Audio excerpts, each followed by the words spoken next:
Hi everyone, मैं आपका hostel दोस्त महेंद्र सिंह स्वागत करता हूँ यूथ कोचिंग क्लासेस दरौद में। तो आज हम शुरू करने वाले हैं प्रश्नावली 1.2। पिछले क्लास में अपनों ने प्रश्नावली 1.1 को खत्म किया था। ठीक है, उससे पहले अपनों ने एक बेसिक क्लास ली थी। ठीक है, जिसमें अपनों ने सारी संख्या के बारे में पढ़ा था। जो बेसिक क्लास है ना बेटा, अपन उसी क्लास को अगर अच्छे से समझ चुके हैं तो ही अपन यहाँ पे परिमेय और सपरिमेय संख्या को समझ पाएंगे। ठीक है, क्योंकि ये प्रश्नावली किसके बारे में है? सिद्ध कीजिए कि √5 एक अपरिमेय संख्या है। ठीक है, तो अपरिमेय संख्या, तो पहले अपने को क्या समझना बेटा कि परिमेय संख्या क्या होती है, अपरिमेय संख्या क्या होती है। तो उसके लिए आप या तो अगर यहीं से शुरुआत कर रहे हो देखना, कोई ऐसा बच्चा जो यहीं से वीडियो देखना शुरू करा कि मैं 1.2 देख लो, तो पहले या तो उसको नॉलेज होना चाहिए अपरिमेय संख्या का या परिमेय संख्या का। अगर नहीं बेटा तो मेरी फर्स्ट वाली क्लास जाके देख लेना। ठीक है, तो आपको क्लियर हो जाएगा कि परिमेय संख्या क्या है और अपरिमेय संख्या क्या है। ओके, चलिए तो शुरू करते हैं। ओके, प्रश्न बोलता है कि सिद्ध कीजिए √5 एक अपरिमेय संख्या। तो पहले अगर मैं थोड़ा सा बताऊं कि परिमेय संख्या क्या होती है। परिमेय संख्या क्या होती है? तो परिमेय संख्या तो वो होती है बेटा जो p बटा q के रूप में लिखी जा सके, जहां पे क्या नहीं होना चाहिए, q बराबर 0 नहीं होना चाहिए, तथा p और q दोनों ही क्या है, p और q दोनों ही क्या है बेटा, पूर्णांक है। क्या है बेटा, पूर्णांक है। तथा सहअभाज्य क्या है, सहअभाज्य, सहअभाज्य। अब सहअभाज्य क्या होता है बेटा? बेटा सहअभाज्य वो होता है जैसे कि जिनका जो गुणनखंड करे अपन, उनके गुणा के टुकड़े करे अपन, तो उनमें जो कॉमन है वो आपका एक आना चाहिए, संख्या एक आनी चाहिए। एक गुणनखंड नहीं, गुणनखंड कॉमन, जैसे कहीं ज्यादा कहीं जगह 2 गुणनखंड 3 गुणनखंड 4 गुणनखंड कॉमन आ सकते हैं, लेकिन वहां पे क्या आना चाहिए, एक कॉमन आना चाहिए। ठीक है, तो वो होती है आपकी सहभाज्य संख्या। ओके, पिछली क्लास में सब कुछ क्लियर किया हुआ है, तो आप देख लेना। ओके, अब सहभाज्य तथा अपरिमेय संख्या क्या होती है बेटा? अपरिमेय संख्या, अपरिमेय संख्या होती है बेटा p बटा q के रूप में नहीं लिखा जा सकती। अपरिमेय संख्या होती है जिसे p बटा q के रूप में नहीं लिखी जा सकती, जहां q बराबर नहीं होना चाहिए 0। ठीक है, क्लियर। तो ये थोड़ा सा इंट्रोडक्शन हुआ परिमेय और अपरिमेय संख्या के बीच में। अब अपन नेक्स्ट सवाल शुरू करते हैं। ठीक है, तो पहला सवाल आपका प्रश्नावली 1.2 का पहला सवाल, क्वेश्चन बोलता है बेटा कि सिद्ध कीजिए, क्वेश्चन क्या बोलता है बेटा कि सिद्ध कीजिए √5 एक अपरिमेय संख्या है। कौन सी संख्या है बेटा? √5 एक अपरिमेय संख्या है। अब देखो, वो होता है ना कि किसी की बुराई बताने के लिए दोस्तों को होता है ना कि अपन दोस्त के बारे में बुरा बोल रहे हैं कि हाँ तू तो बड़ा अच्छा है, मैं जानता हूँ तेरे को, तो ठीक है, बड़ा सपोर्ट करता है तू मुझे वगैरह वगैरह। ठीक है, तो वो क्या होता है, अपन अच्छी बात बोल रहे हैं लेकिन अपना इंटेंशन क्या है, उसको गलत बोलना। क्या बोलना? गलत बोलना। तो किसी को गलत बताने के लिए पहले अच्छा बताओ और उसमें तरीका ऐसा डालो कि वो क्या है, गलत है। तो वैसे अपन यहाँ करेंगे। अपने को √5 जो है वो सिद्ध करना है कि अपरिमेय है, लेकिन क्या बोल के करेंगे कि ये परिमेय है, और अपन थोड़ा सा इंटेंशन ऐसा बनाएंगे। तो चलो शुरू करते हैं। ओके, तो प्रश्न पहला है आपका कि √5 है अपरिमेय संख्या। तो पहले क्या करेंगे, मान लेते हैं कि माना √5 एक परिमेय संख्या। क्या संख्या है बेटा? परिमेय संख्या। अब बेटा परिमेय संख्या होती क्या है? ठीक है, तो पहले उसकी परिभाषा अपने मान लीजिए, तो वो लिख देते हैं अपने भारतीय में, लिख दो कि परिमेय संख्या, परिमेय संख्या क्या होती है बेटा? वह संख्या जिसे p बटा q के रूप में लिखा जा सकता है। ये तक नहीं, डबल भी है, p बटा q के रूप में लिखा जा सकता है, जहां जहां भी क्या होता है, q बराबर नहीं होता है 0। क्लियर, जहां q बराबर नहीं होता है 0 के, तथा तथा p और q दोनों दोनों ही एक पूर्णांक है। क्या है? पूर्णांक होते हैं, पता है ना, p और q दोनों ही क्या होते हैं, पूर्णांक होते हैं। पूर्णांक तो होते होते बेटा लेकिन यहाँ होते क्या है बेटा कि पी और क्यू पूर्णांक होने का मतलब क्या है, सअभाज्य भी। क्या है बेटा, सअभाज्य भी। तो पी और क्यू एक सह अभाज्य। अब सहभाज्य लिखो या फिर असहभाज्य लिखो, दोनों एक ही बात है। सहभाज्य असहभाज्य संख्या, ठीक है, क्या है, संख्या। बेटा ये लाइन तो आपको इस प्रश्नावली में ये जितना मैंने लिखा ये तो आपको याद होना चाहिए, ठीक है। ये हर सवाल में यूज होगी, ठीक है। तो ये मैंने लिख दिया। अब जब बेटा मैंने ऐसा लिख दिया ना इसको, तब इसको सिद्ध करना भी पड़ेगा, ठीक है। कि क्या है ये परिमेय अपरिमेय संख्या। अब मैंने रूट 5 को परिमेय संख्या मान लिया, क्या मान लिया, परिमेय संख्या। तो परिमेय संख्या तो ऐसी होती है कि वो पूर्णांक होती है, p बटा q के रूप में लिखी जा सकती है, q बराबर 0 नहीं होता और सहभाज्य भी होती है ना। तो क्या इनमें से कोई एक स्टेप गलत हुई, ठीक है, जैसे ही कुछ एक गलत हुआ तब अपन बोलेंगे परिमेय संख्या नहीं, ठीक है। तो चलो अपन क्या करते हैं, अब देखो अपना रूट 5 की परिमेय संख्या मानना, तो अब क्या होगा, तब ये होगा बेटा कि रूट 5 बराबर किसके होगा, परिमेय संख्या। तो परिमेय संख्या किसके बराबर होती है, p बटा q के रूप में होती है, तो मैंने मान लिया, ठीक है। अब मैं क्या करता हूँ बेटा, इस q को इस तरफ भेज देता हूँ, ठीक है, रूट 5 की तरफ, तो भेज दिया मैंने। तो ये हो गया मेरा रूट 5 और गुणा में क्या आ गया बेटा मेरा q, और बराबर इधर क्या आ गया p। या तो इसको ऐसा लिख सकता हूँ मैं, या फिर क्या लिख सकता हूँ मैं, p बराबर रूट 5 और गुणा में q, ऐसा लिख सकता हूँ, ऐसा लिख दिया बेटा। अब मैं क्या करता हूँ, p बराबर रूट 5 गुणा q के दोनों तरफ क्या करता हूँ, दोनों तरफ वर्ग करने का। क्या करने का बेटा, वर्ग करने का। तो बेटा वर्ग करेंगे ना तो रूट हट जाएगा, इसलिए वर्ग करते हैं ना। तो दोनों तरफ वर्ग करें, अब दोनों तरफ वर्ग करेंगे तो p की घात कितनी हो जाएगी, 2, वर्ग करना ये हुआ। फिर रूट 5 की घात भी कितनी हो जाएगी, 2, और गुणा में q की घात भी कितनी हो जाएगी, 2।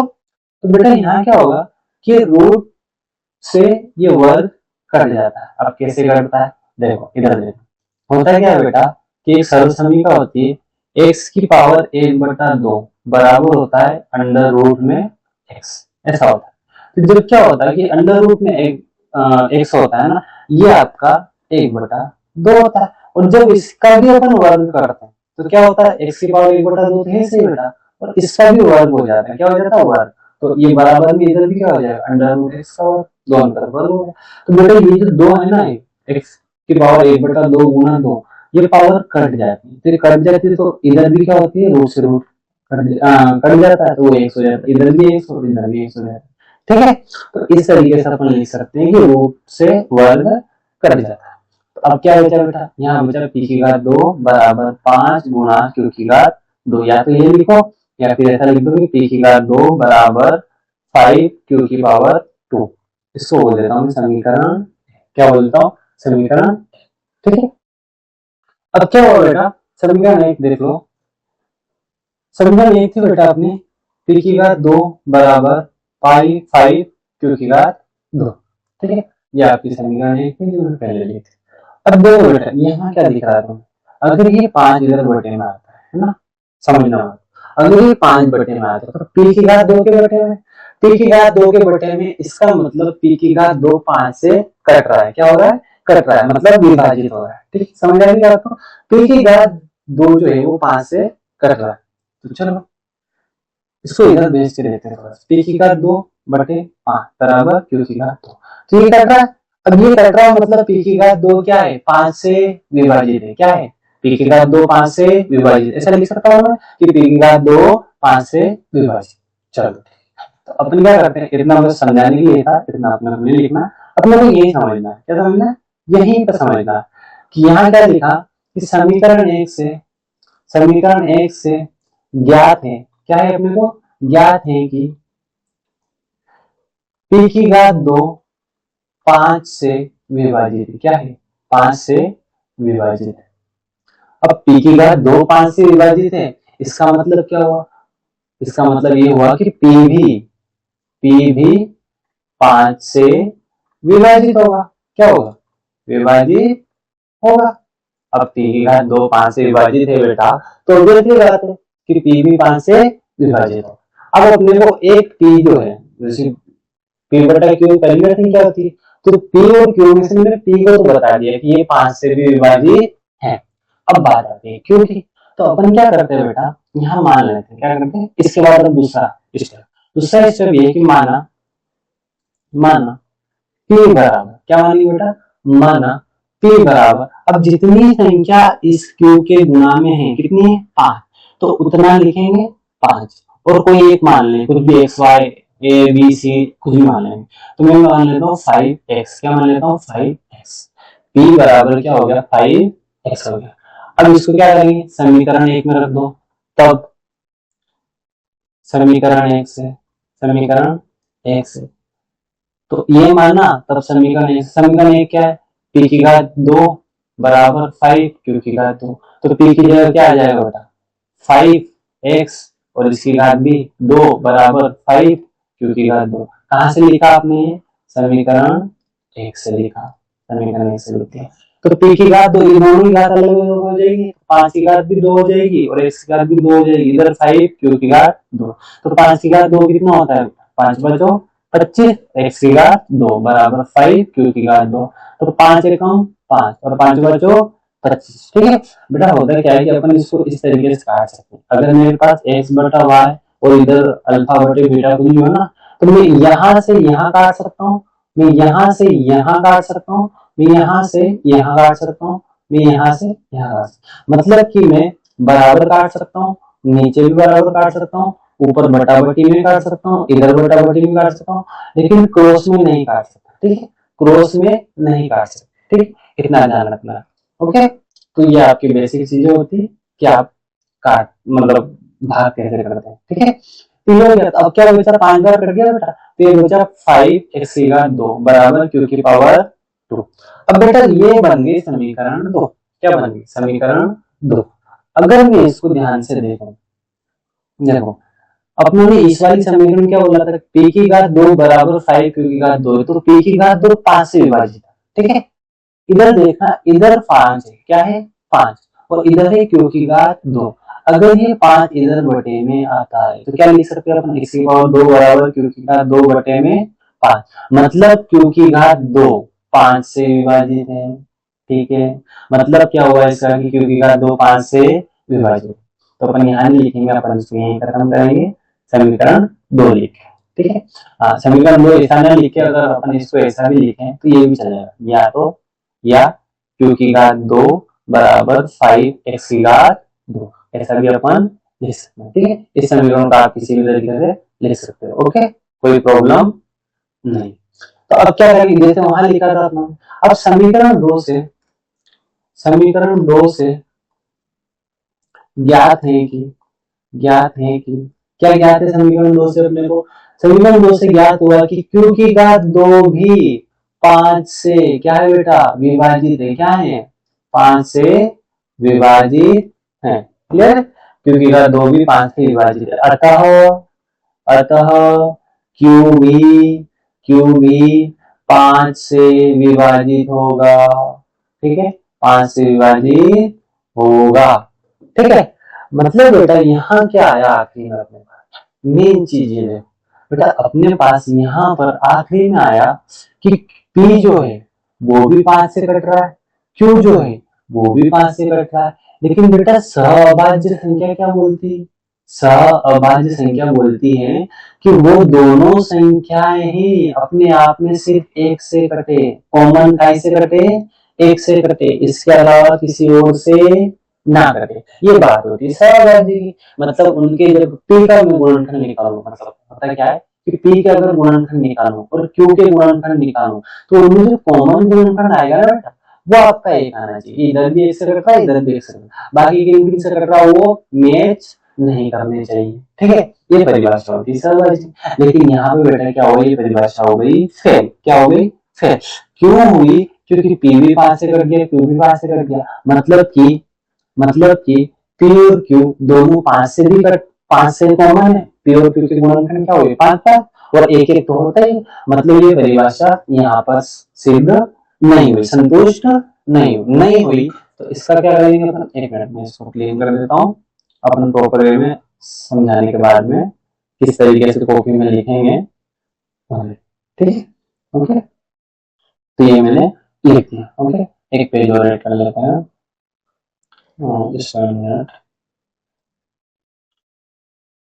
चलिए, तो ये लिखा। सबसे पहले अपन क्या किया बेटा, ध्यान से देखा। मैंने 5 को परिमेय रूट 5 को परिमेय संख्या माना, परिमेय संख्या की परिभाषा लिखी। फिर मैंने जब माना है तो बराबर लिखा, दोनों तरफ वर्ग किया। तो यहाँ से मुझे पता चला कि पी की घात 2 5 से विभाजित, मतलब पी भी 5 से विभाजित। फिर अपने क्या करा, कुछ माना अपने, क्योंकि पी के बराबर में क्या माना कि जितना आपने बराबर है 5 दिख रहा है उतना ही मैंने 5 माना और x मान लिया, उसको समीकरण 1 में रखा। तो यहाँ से समीकरण 2 बन गई। इससे क्या पता चला, इससे पता चला कि q की घात 2 भी 5 से विभाजित है। अब ये भी 5 से विभाजित है, मतलब q भी 5 से विभाजित होगा, ठीक है। ओके, तो अब क्या लिख सकते हैं अपन, अब लिखेंगे बेटा मेन चीज जो अपने को सिद्ध करनी थी। अब चूंकि समीकरण 1 से तथा 2 से ज्ञात है, समीकरण 1 से तथा 2 से, 2 क्या, 2 समीकरण 2 से ज्ञात हुआ कि P तथा Q दोनों ही 5 से विभाजित, क्या है बेटा, 5 से विभाजित है। अब जब दोनों ही 5 से विभाजित हैं तो ये क्या होगा बेटा, ये क्या होगा, 5 से विभाजित है तो अपने सीखा था कि सहभाज्य संख्या की परिभाषा 1 से विभाजित होनी चाहिए, दूसरे से नहीं होनी चाहिए गुणनफल से। तो 5 से विभाजित है, अतः यह सहअभाज्य, यह कौन, ये दोनों, अतः यह सहअभाज्य संख्या नहीं, क्या है, सहअभाज्य संख्या नहीं, ठीक है। ये सहअभाज्य संख्या नहीं, अगर यह सहअभाज्य संख्या नहीं है, अब चूंकि यह सहअभाज्य संख्या नहीं है, अतः √5 एक अपरिमेय संख्या है। कौन सी, अपरिमेय संख्या है, क्या है, अपरिमेय संख्या है। या फिर ऐसा लिख दो, √5 एक परिमेय संख्या नहीं, अतः √5 एक परिमेय संख्या नहीं, ठीक है। ये अपना सिद्ध हो गया, ठीक है। कैसे हो गया कि उसके जो टुकड़े आए हैं अपन भाग देते हैं ना, टुकड़े होते हैं, जैसे कि मैं बता देता हूँ, जैसे कि 2 और 3 है, तो 2 में कैसे भाग जाता है 1 से, और 2 में कैसे जाता है 2 से, 1 में कैसे जाएगा 1 से, और 3 में कैसे जाएगा 1 से, और 3 में कैसे जाएगा 3। तो यहाँ कॉमन क्या है बेटा, 1 है, मतलब 2 और 3 क्या है, सहभाज्य संख्या है। अगर मैं बोलूँ कि 3 और 4, तो 3 में कैसे भाग जाता है 1 से, 3 में कैसे जाता है 3 से, फिर 4 में कैसे जाता है 1 से, 4 में कैसे जाता है 2 से, 4 में कैसे जाता है 4 से खुद से, और यहाँ कॉमन क्या है बेटा 1 है, मतलब 3 और 4 भी क्या है, सहभाज्य संख्या, तो ये पीरियोडिक के रूप में हो सकते हैं, ये परिमेय संख्या हो सकते हैं। लेकिन होता क्या है बेटा, जैसे कि मैंने मान लिया 4 और 6, 4 और 6, तो 4 में जाता है 1 से, 4 में जाएगा 2 से, 4 में जाएगा फिर 4 से, फिर 4 में कैसे भाग जाता है 1 से चला जाएगा, 4 में 2 से चला जाएगा, 4 में 3 से चला जाएगा, सॉरी 6 की बात कर रहे हैं, 6 में 1 से चला जाएगा, 6 में 2 से चला जाएगा, 6 में 3 से चला जाएगा, 6 में खुद 6 से चला। यहाँ कॉमन क्या हो गया बेटा, 1 1 भी हो गया और 2 2 भी हो गया। अब ये अपनी सहभाज्य संख्या नहीं है, तो वैसे ही अपनों ने बेटा यहाँ पे क्या किया था, सिद्ध किया था कि ये निकाला, ये 5 से भी कर लिया P, और ये Q 5 से भी कर लिया, तो इसीलिए अपन बोल सकते हैं कि यह सहभाज्य संख्या नहीं है। और जो सहभाज्य संख्या नहीं है, P और Q सहभाज्य संख्या नहीं है, तो वो क्या है, परिमेय संख्या भी नहीं, मतलब √5 एक परिमेय संख्या नहीं। क्लियर है, ये मेरा समझाने के लिए था बेटा, तो क्लियर करते हैं। और आपको नोट्स बनाने हैं ना, तो नोट्स में आप क्या लिखोगे, सिर्फ ये वाला, ठीक है। फर्स्ट आपको क्या करना है, फर्स्टली आपको क्वेश्चन नंबर फर्स्ट लिखना है, उसका आंसर लिखना है, ये वाला हिस्सा, फिर आपको सेकंडली ये लिखना है, और फिर थर्ड, ठीक है। चलो, ये आपका सवाल एक धन। अब बात आती है क्वेश्चन नंबर 2 की। अब क्वेश्चन नंबर 2 थोड़ा आसान है बेटा, क्यों है, क्योंकि अपने को इसमें इतना कुछ जोड़ नहीं करना है, इसमें सीधा सीधा लिखना है। क्या लिखना, पहले तो अपन सीधी वही वाली लाइन लिखेंगे जो अपने पहले लिखी है। क्या लिखेंगे यहाँ पे हल लिखते हैं, और माना, अब इसकी बात बोल रहे हैं कि 3 + 2√5 एक अपरिमेय संख्या, तो माना 3 + 2√5 दोस्त है ना, तो थोड़ा उल्टा लिख दो इसको, अपरिमेय बोला तो परिमेय बोलेंगे। माना 3 + 2√5 एक परिमेय संख्या, कौन संख्या है, परिमेय संख्या है। अब चूंकि ये परिमेय संख्या है तो परिमेय संख्या की परिभाषा लिख दो। अब देखो बार इसमें लिखने की ज्यादा जरूरत भी नहीं है, और फिर भी लिख दो, अगर अपनों की आदि है तो क्या ही दिक्कत है। अब चूंकि परिमेय संख्या वह संख्या जिसे P बटा Q के रूप में लिखा जा सकता है। क्या किया जा सकता है? लिखा जा सकता है, जहां Q बराबर नहीं है 0 के, तथा P और Q दोनों ही पूर्णांक है। क्या है बेटा? पूर्णांक। ठीक, यहाँ तक भी जरूरी भी नहीं है बेटा इसको लिखना, है ना, क्योंकि यहाँ इतना जरूरी नहीं है। यहाँ एक छोटा सा कॉन्सेप्ट लगेगा। कॉन्सेप्ट कौन सा लगेगा बेटा? यहाँ पे ऐसा लगाएंगे, अब देखो परिमेय संख्या और अपरिमेय संख्या दोनों भी बराबर नहीं हो सकती ना। ये रूल्स है कि ये बराबर नहीं हो सकती, ये वाला अपन यहाँ लगाएंगे। ठीक है, बाकी और इसमें रूल्स नहीं लगाए तो अपन क्या करेंगे, इतना सा लिखेंगे। अब अपनों ने यहाँ मान लिया परिमेय संख्या है, तब क्या होगा? तब होगा बेटा कि 3 + 2 √ 5 बराबर क्या हो जाएगा? P बटा Q। ये P बटा Q हो जाएगा बेटा। तो मैं क्या करता हूँ, सिर्फ इस √5 को इधर रखना है, बाकी सबको मैं इधर ले लूंगा। तो मैं क्या करूंगा, पहले 3 को इधर ले लूंगा, तो इधर क्या बचेगा? 2√5 = P/Q, और 3 प्लस के इधर आएंगे तो माइनस के 3 हो जाएंगे। ये हो गया। ठीक, अब क्या करता हूँ नेक्स्ट स्टेप में, ये जो 2 गुणा में है ना इस √5 के, अब इसको मैं इधर ले लूंगा, तो ये हो जाएगा बेटा √5 बराबर P बटा Q -3, और इसके बटे में क्या आ जाएगा? 2। समझ में आया बेटा? चलो इसको थोड़ा सा सही लिखेंगे, ये लिखेंगे फिर ये लिख रहा कि √5 बराबर हो गया P बटा Q -3, और पूरे के बटे में 2। अब देखो बेटा, आपने पहले से इधर कर पहले वाले प्रश्न में बोल दिया था कि √5 एक परिमेय संख्या है, परिमेय संख्या नहीं है, और ये क्या है? अपरिमेय संख्या √5 है। जब √5 एक अपरिमेय संख्या है तो यहाँ पे इतना सिद्ध करने की जरूरत ही नहीं है। अब चूंकि यहाँ के लिखेंगे, चूंकि हम जानते हैं क्या जानते हैं हम तो बड़े होशियार है, हम जानते हैं कि √5 एक अपरिमेय संख्या है, तथा अब ये तो एक अपरिमेय संख्या है, लेकिन ये वाला हिस्सा ये क्या है? ये तो परिमेय दिख रहा है, क्योंकि P बटा Q भी परिमेय है -3, और ये जब इसको सोल्व करेंगे ना तो ये अपने आप ही परिमेय हो जाएगा। जैसे P का मान अपने 1 मान लिया, Q का 2 मान लिया, 1 2 रखेंगे, 1 बटा 2 इधर 3 है, इसको हल करेंगे ना तो ये क्या मिलेगा? बटा बटी के रूप में मिल जाएगा, तथा P बटा Q -3 और पूरे के बटे में 2 1, ये जो संख्या हुई तो ये क्या है? ये एक परिमेय संख्या है। कौन सी बेटा? परिमेय संख्या है। अब चूंकि ये परिमेय संख्या है, ये परिमेय संख्या है, अब क्या बोल सकते हैं? अब चूंकि हम जानते हैं, अच्छा क्वेश्चन चेंज हो गया, थोड़ा सा मैं एक पेज एड कर देता हूँ। क्या होगा बेटा? अब अपन जानते हैं, क्या जानते हैं? देखो यहाँ तक लिखा बेटा, यहाँ तक लिखा कि ये परिमेय संख्या है। अब चूंकि क्या होता है बेटा, परिमेय संख्या और अपरिमेय संख्या दोनों बराबर नहीं होती, तो चूंकि परिमेय संख्या कभी भी अपरिमेय संख्या के बराबर नहीं होती है। ठीक है, नहीं होती है, मतलब कि परिमेय, अगर इतनी लाइन में लिखो तो क्या लिख सकते हो? परिमेय संख्या बराबर नहीं है अपरिमेय संख्या के।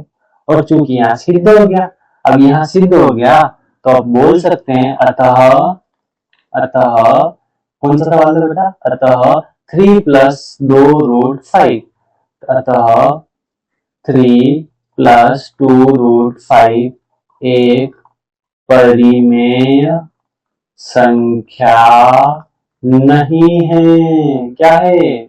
नहीं है, क्योंकि अपनों ने क्या किया था, यहाँ देखना, अपनों ने इसको मान लिया था उल्टा। क्या माना था? ये अपरिमेय तो सिद्ध करना था, लेकिन मान लिया कि परिमेय। अगर परिमेय संख्या की जो परिभाषा है वो सिद्ध हो गई तो ये परिमेय है, और नहीं हुई तो ये अपरिमेय अपने आप ही हो जाएगा। तो मैंने यही किया कि परिमेय संख्या लिखा, उसकी परिभाषा लिखी, यहाँ सोल्व किया, ये वाला हिस्सा तो मुझे ऐसे दिख गया कि अपरिमेय होता है। जब ये अपरिमेय होता है तो बेटा कभी भी जिंदगी में परिमेय संख्या अपरिमेय संख्या के बराबर नहीं होती। तो जब ये नहीं होती है तो अपन लिख सकते हैं कि 3+2√5 एक परिमेय संख्या नहीं। ये आपका बेटा क्वेश्चन नंबर 2। तो आप लोगों ने क्वेश्चन नंबर फर्स्ट किया, क्वेश्चन नंबर 2 किया। अब जल्दी से क्वेश्चन नंबर 3 का। अब बेटा क्वेश्चन नंबर 3 के अंदर कितने सवाल हैं? 1, 2 और 3। ये भी सेम क्वेश्चन नंबर 2 जैसे हैं, बहुत छोटे और बहुत ही आसान। तो सेम सेम चीजें अपने को इसमें लिखनी है। तो मैं क्या करूंगा यहाँ से, अपन क्या करते हैं, ये क्वेश्चन नंबर 3 है ना, तो क्वेश्चन नंबर 3 का पहला वाला सॉल्व करते हैं। क्या करते हैं बेटा, अब हल लिख दो भैया, हल चलाएंगे, हल। चलो हल, तो हल के माना, माना किस लिखेंगे, माना 1/√2 एक परिमेय संख्या है। कौन सी संख्या है? परिमेय संख्या है। अब परिमेय संख्या है तो क्या होता है, परिमेय संख्या की परिभाषा लिख दो। तो परिमेय संख्या की परिभाषा क्या होती है? अतः परिमेय संख्या, परिमेय संख्या वह संख्या, वह संख्या, एक मिनट, परिमेय संख्या वह संख्या, वह संख्या जिसे P/Q के रूप में लिखा जा सकता है, लिखा जा सकता है। जहां, जहां क्या होता है बेटा, Q बराबर नहीं होना चाहिए 0 के, तथा P और Q दोनों ही क्या है बेटा, दोनों ही पूर्णांक। क्या है? पूर्णांक। बेटा ये परिभाषा लिखने की ज्यादा जरूरत नहीं है, अगर तुम यहाँ से इसको छोड़ के सिर्फ ये इतना वाला हिस्सा भी करोगे ना कि माना 1/√2 एक परिमेय संख्या है, it is more than sufficient, ठीक। बट नॉलेज होना चाहिए और ये परिभाषा तो अपने याद है इसे, तो अपन लिख दें। तो क्या करते हैं, अब ये परिमेय संख्या आपने मान ली, बेटा इसको मान लिया तो क्या लिखेंगे, 1/√2 बराबर क्या हो जाएगा, P/Q। अतः 1/√2 बराबर P/Q। P/Q इसमें क्या होगा, √2 को इधर ऊपर भेज दूंगा, ठीक है। तो Q मुझे √2 को एक तरफ लाना है और इस Q को अगर इसको उधर भेज रहा हूँ तो क्या बचेगा इधर, 1 बराबर P/Q और गुणा में क्या हो जाएगा, √2। जब ये ऐसा हो जाएगा तो मैं क्या करूंगा, मैं P को इधर भेज दूंगा और Q को ऊपर तरफ, क्योंकि बटा बटी में होता है तो गुणा में चला जाएगा। तो इधर हो जाएगा 1 गुणा ऊपर Q बटे में P, क्योंकि Q ऊपर आ गया और P नीचे आ गया, और बराबर में इधर कौन बचा, अकेला √2। तो या तो ऐसा लिखो या फिर क्या लिखो, 1 से गुणा करने में कोई फर्क पड़ता नहीं है, तो हो जाएगा Q बटा P बराबर √2। बेटा यहाँ भी देखो क्या आया, यहाँ भी यही आया कि ये P/Q है, यहाँ √2 है। अब चूंकि बेटा मैं एक बात और जानता हूँ, क्या जानता हूँ कि √2 भी एक परिमेय संख्या नहीं है। क्या नहीं है, √2 भी एक परिमेय संख्या नहीं है। तो क्या लिखेंगे, अब सुन, अब चूंकि क्या है मेरे पास, Q बटे P बराबर √2, अतः √2 एक अपरिमेय, कौन सी, अपरिमेय संख्या है, तथा Q बटे P एक परिमेय संख्या। क्या है, परिमेय संख्या। अब चूंकि अपरिमेय संख्या, अपरिमेय संख्या कभी भी बराबर नहीं होती है परिमेय संख्या, क्या होती है, परिमेय संख्या की, तो हम क्या बोल सकते हैं, तब हम कह सकते हैं, तब, अब इतना नहीं, जितना पीछे लिखा था सेम ऐसा लिखना। देखो कुछ भी अपन लैंग्वेज सही होने से अपन लिख सकते हैं, जैसा यहाँ लिखा ना अपन वैसा भी यहाँ पे कर सकते हैं, ठीक है। चलो तो अपन क्या करेंगे, इसको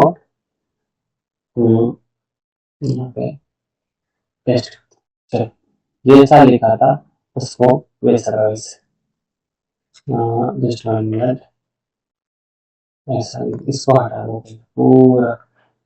सो ये क्या हो गया, चलो वापिस आ जाओ। हाँ, इसमें अपन क्या करते हैं, तो क्या हो गया, just 1 minute, select and delete करते हैं अपन।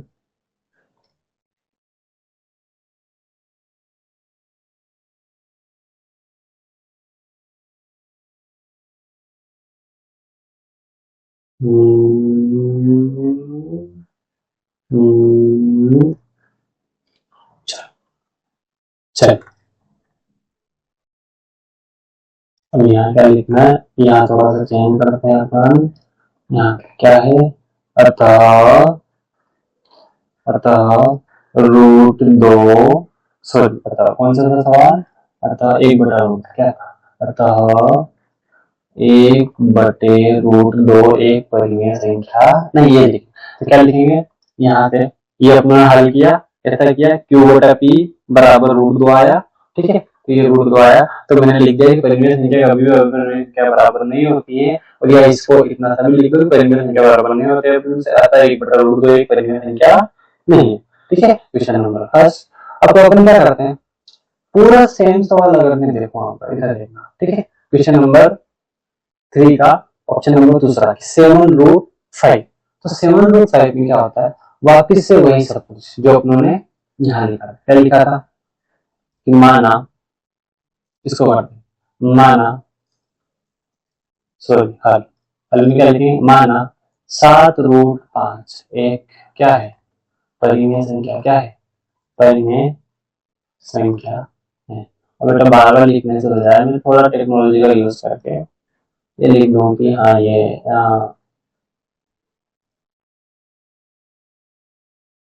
सॉरी फॉर दैट, कहा जा रहा है टेक्नोलॉजी, ठीक, चलो लिख देते हैं। तो क्या लिखेंगे, माना 7√5 एक परिमेय संख्या है, तब परिमेय संख्या क्या होती है, परिमेय संख्या वह संख्या जिसे P/Q के रूप में लिखा जा सकता, क्या किया जा सकता है, लिखा जा सकता है, जहां P बराबर सॉरी जहां Q बराबर नहीं होना चाहिए 0 के, तथा P और Q दोनों ही क्या है बेटा, पूर्णांक, क्या है, पूर्णांक। अब चूंकि अपने मान ही लिया कि 7√5 एक परिमेय संख्या है, किसके बराबर होंगे, P/Q के, परिमेय संख्या P/Q के बराबर होती है। अब ये ऐसा होता है, अपने को √5 रखना है, 7 को इधर ले लेता हूं, तो √5 बराबर क्या हो जाएगा, P/Q और गुणा में क्या हो जाएगा 7, या फिर इसको क्या लिख सकते हैं, √5 बराबर P/7Q। अब चूंकि चूंकि क्या हुआ बेटा, बेटा चूंकि ऐसा हुआ कि √5 ऐसा हुआ कि √5 बराबर हुआ P/7Q, क्या हुआ, √5 बराबर हुआ, √5 बराबर P/7Q। अब चूंकि हम जानते हैं, चूंकि √5 एक क्या है, अपरिमेय संख्या, क्या है, अपरिमेय संख्या है, तथा तथा P/7Q एक परिमेय संख्या है, क्या है बेटा, परिमेय संख्या है, ठीक है। अतः यह परिमेय संख्या है, तो हम जान कह सकते हैं कि कभी भी अपरिमेय संख्या बराबर नहीं हो सकती परिमेय संख्या के, क्या, किसके, परिमेय संख्या के। अतः अतः क्या, 7√5 एक अपरिमेय अपरिमेय संख्या है, ओके। तो ये आपका क्वेश्चन नंबर तीसरे का सवाल नंबर फर्स्ट, क्वेश्चन नंबर तीसरे का सवाल नंबर फर्स्ट हो चुका है, सॉरी सेकंड में हो चुका, फर्स्ट में सेकंड। तो अब क्वेश्चन नंबर तीसरे में कौन सा सवाल बचा है, थर्ड, कौन सा बचा है, थर्ड। कितने सवाल है क्वेश्चन नंबर 3 में, देखते हैं अपन, क्वेश्चन नंबर 3 में, क्वेश्चन नंबर 3 में सवाल बेटा 1 2 3, पहला और दूसरा हो गया, तीसरा बचा, चलिए क्वेश्चन नंबर तीसरा करते हैं, या आपका क्वेश्चन नंबर 3 क्या है? क्वेश्चन नंबर 3 बेटा, क्वेश्चन नंबर 3 है कि 6 प्लस रूट 2 एक अपरिमेय संख्या सिद्ध करना है। तो क्या करेंगे, वापिस मान लें। चलो हल, माना 6 प्लस रूट 2 एक परिमेय संख्या है। कौन सी संख्या है बेटा? परिमेय संख्या है। अब परिमेय संख्या होती है क्या होता है? क्योंकि परिमेय संख्या वह संख्या जिसे p बटा q के रूप में लिखा जा सकता है, जहां पर क्या नहीं होना चाहिए, q बराबर नहीं होना चाहिए 0 के, तथा p और q दोनों ही क्या है? पूर्णांक। क्या है बेटा? पूर्णांक। क्या है? पूर्णांक। अतः अब बेटा अपने इसको परिमेय संख्या मान लिया तो हो जाएगा p बटा q बराबर 6 प्लस रूट 2। ऐसे ही होगा ना परिमेय संख्या मान। तो जब अपन रूट 2 को इस तरह रखें, 6 को इधर भेजें, 6 को इधर भेजेंगे क्या हो जाएगा? p बटा q इधर प्लस कर सकते तो माइनस से बराबर रूट 2। बेटा ऐसा हो जाएगा, क्या हो जाएगा? ये हो जाएगा p बटा q माइनस 6 बराबर रूट 2। अब चूंकि बेटा ये जो है इसमें ये वाला हिस्सा तो परिमेय और ये क्या है? रूट 2 अपरिमेय। अब चूंकि रूट 2 एक अपरिमेय संख्या है। कौन सी संख्या है? अपरिमेय संख्या है, तथा p बटे q माइनस 6 एक परिमेय संख्या। कौन सी संख्या है?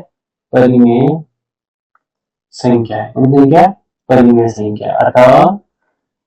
अतः क्या लिख सकते हैं? अपरिमेय संख्या कभी भी बराबर नहीं हो सकती परिमेय संख्या के। ऐसा नहीं हो सकता, लेकिन यहाँ अपनों ने क्या कर दिया? करके दिखा दिया। तो ये क्या हुआ? गलत हो गया। गलत हो गया तो क्या हो गया? अतः ये ऐसा हुआ है तब रूट क्या था प्रश्न अपना? 6 प्लस रूट, तो क्या होगा? तब 6 प्लस रूट 2, 6 प्लस रूट 2 एक अपरिमेय संख्या है। ओके, तो आज आपकी प्रश्नावली 1.1 यहाँ पे खत्म होती है। तो एक छोटा सा शॉर्ट रिवीजन कर लेते हैं फटाफट से। अपने कहाँ से शुरुआत करी थी? शुरुआत हुई थी बेटा यहाँ से। क्वेश्चन 3 थे। पहला क्वेश्चन हमने ये वाला किया, दूसरा ये, और तीसरे वाले में 3 सवाल था। पहले सवाल थोड़ा सा कॉम्प्लिकेटेड और बड़ा था, लेकिन यहाँ से देखना बेटा इसको कुछ नहीं है, सहभाज्य संख्या का कॉन्सेप्ट लगा था और कुछ कॉन्सेप्ट नहीं है। ठीक है, तो इसको समझेंगे। आपको परिमेय संख्या की परिभाषा को दिमाग में बिठा लेना है। ठीक है, अपने ये किया, इसको परिमेय माना, इसमें अपने को विभाजित होता है, ये मिला अपने को। समीकरण 1 मिला, समीकरण 1 से पता चला कि p जो है 5 से विभाजित है। फिर अपने समीकरण 2 से पता चला कि q भी 5 से विभाजित है। अब ये दोनों ही 5 से विभाजित हैं, तो मतलब कि सहभाज्य संख्या नहीं है, तो ये रूट 5 एक परिमेय संख्या भी नहीं है। फिर क्वेश्चन नंबर बनाए 2 पे, जिसमें एक आसान जो सवाल मिला 3 प्लस रूट 5, जो कि एक परिमेय संख्या है, अपरिमेय संख्या है, तो अपने परिमेय माना उसको। ठीक है, परिभाषा लिखी, परिमेय माना तो परिमेय के बराबर होगी। तो ऐसा किया, तो अब मेरे को पता है कि रूट 5 एक अपरिमेय संख्या होती है और ये परिमेय संख्या है। मैं लिख सकता हूँ कि परिमेय संख्या अपरिमेय संख्या के बराबर नहीं हो सकती, अतः ये क्या है? अपरिमेय संख्या है। सेम कॉन्सेप्ट अपना क्वेश्चन नंबर 3। क्वेश्चन नंबर 3 के जो तीनों सवाल है इनमें लगाना शुरू किया, तो ये वाला किया अपनों ने सेम। ठीक है, फिर दूसरा वाला ये वाला सवाल किया अपनों ने। ठीक है, और उसके बाद में क्वेश्चन नंबर 3 लास्ट वाला सवाल। ठीक है, याद कुछ भी नहीं है, एक बार रिवाइज करेंगे। अगर परिमेय अपरिमेय की परिभाषा हम या फिर हम दिक्कत आ रही है तो एक बार वो क्लास देखेंगे रिवाइज करके, और मल्टीपल टाइम रिवाइज करके। ठीक है, कंटिन्यू बेटा अगर क्लास देखोगे तो समझ में आएगा, अदरवाइज नहीं आएगा। ठीक है, रोजाना। ठीक है, रोजाना अभ्यास करना पड़ेगा आपको, क्योंकि 10वीं है बेटा, बोर्ड है, पढ़ना तो पड़ेगा। ओके, ठीक है, मोबाइल में, रील में, इंस्टाग्राम से आपका पेट नहीं भर सकता। ठीक है, क्लियर? ओके, चलो डन, मिलते हैं नेक्स्ट क्लास में। चल